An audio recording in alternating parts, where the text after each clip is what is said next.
नमस्कार जय जगन्नाथ ओडिशा किचन को आपण मानको बहुत बहुत स्वागत। आज मो आपण मानक पई बहुत ही गुटे टेस्टी बहुत ही सुविधा सुजी नड़िया रे तयारी गोटे पिठार रेसिपी नहीं कि आछि। ए पिठाटी पूरा तुला परी नरम बनिबो, पाटी रे पकेला मात्रे मिलई गला भली लागिबो। आउ आपण याकू जदी थरे बनै की खांती ना ताहले कहबे मु ए पिठार रेसिपीटी आगरो केमिति जानि पारलिनी। नरम मध्य बनिबो, आपण देखि कि जानि परथबे। ताहले चलन तो स्टार्ट करिबा आजिर रेसिपी। ए स्वादिष्ट सुजी आउ नड़ियार पिठा बनैबा पई आपण प्रथमे गुटे कप को सेट कर नेबे। जो कप रे कि मु नेइची एठी सुजी आ सुजी मु नउची 2 कप सुजी। सरू दाना वाला सुजी नेइची। जदि आपन को पाखरे मोटा दाना वाला सुजी थाए ताहले आपण ताकू ग्राइंड करके मध्य नै परिबे। 2 कप सुजी पाई देबे। मु एठी नेइची 1.5 कप क्षीर। 1.5 कप क्षीर रु मु प्रथमे 1 कप क्षीर एथिरे देउची। आउ ए जो क्षीर को नेबे आपण पूरा गरम क्षीर ही नेबे।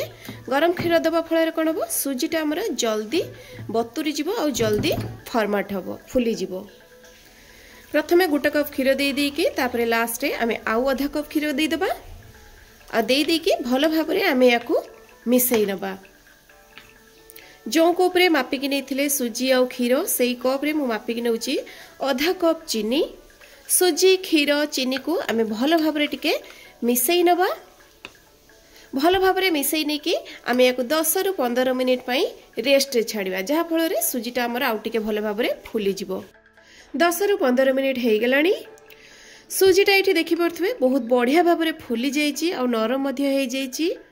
ए स्टेज रे एठी मु नैची 4-5टा अलैच को छेची की भलो बासना पाई।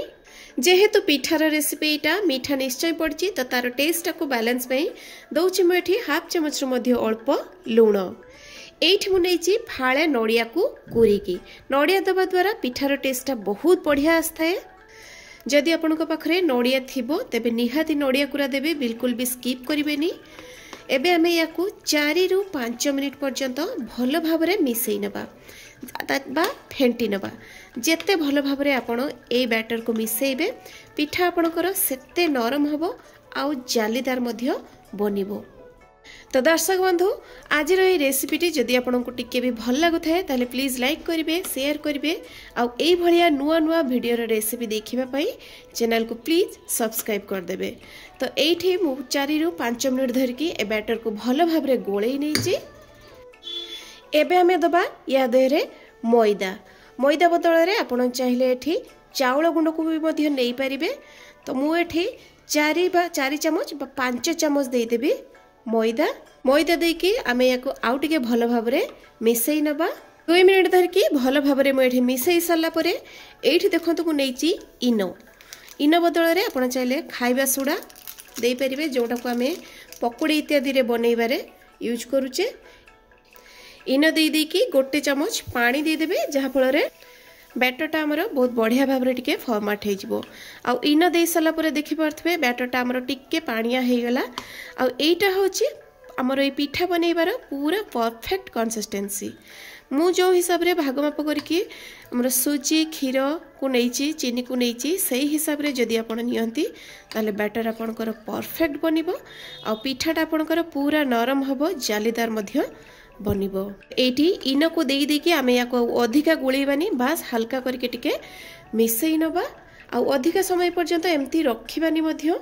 नेउछु मे एठी गुटे कैक्टिन आ कैक्टिन देहरे दे देउची अल्प किछि घियो। घियो बदल रे आपण चाहिले तेल को मध्य नै परिबे, किंतु घियो दबा द्वारा हमर पिठार बासना सहित तार टेस्टटा भी बहुत बढ़िया आस्ताए। घियो को एबे हमें 4 पटरे एम्ति भलो भाबरे लगेई नबा। आपण चाहिले मु एठी घियो दउची, नले घियो बदल रे आपण बटर पेपर को मध्य या तळे देई परिबे। घियो को मु चारियाडे भलो भाबरे लगेई नैची देखि परथबे। आ एबे कोन करिबा ना हम जो बैटर को रेडी करके रखिथिले ताको कैप्टेन दहरे दे दबा।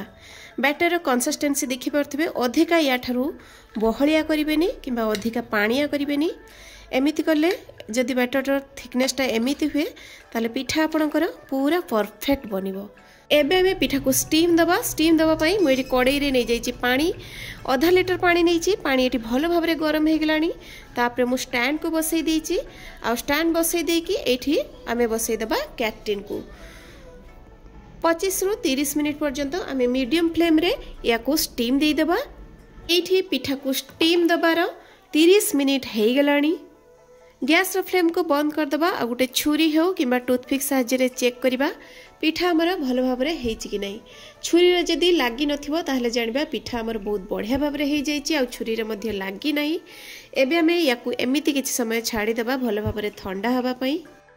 एठी पिठाटा हमर बहुत बढ़िया भाव रे ठंडा हेछि आ चारि कड़रू देखि पारथबे हल्का हल्का छाड़ी मध्ये आसिलानी। ठंडा हे गेला परे एडा ऑटोमेटिक छाड़ी जिवो।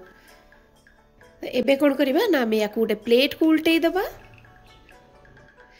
उल्टै की हल्का टिके एमती टैप करनेबे जा फल बहुत इजिली खुली जीवो। पिठाटा खुलिबारे बिल्कुल भी असुविधा हेबनी। एठी मु आपण मानकू टिके जूम करके देखौची। देखंतु पिठाटा हमर केते जालीदार बनीची आ केते नरम पूरा तुला भरिया नरम बनीची। पाटी रे पकेला मात्रे पूरा मिलई गला भली लागुची आपनको। एठी देखंतु एबे हमें याकू कट करनबा बहुत इजिली काटी मध्ये जाउची। तो दर्शक बंधु आशा करछि आज रेसिपीटी आपण मानकू निश्चित भाव में भल लागिथिबो। भल लागिथिले प्लीज लाइक करिवे शेयर करिवे आ जदि सब्सक्राइब करि नाहंती चैनल ले नुआ अछंती ताहले सब्सक्राइब कर देबे। तो पुणी देखाबो आ गुटे नुआ वीडियो रे आ गुटे नुआ रेसिपी सहित। से पर्यंत रहउची नमस्कार। जय जगन्नाथ।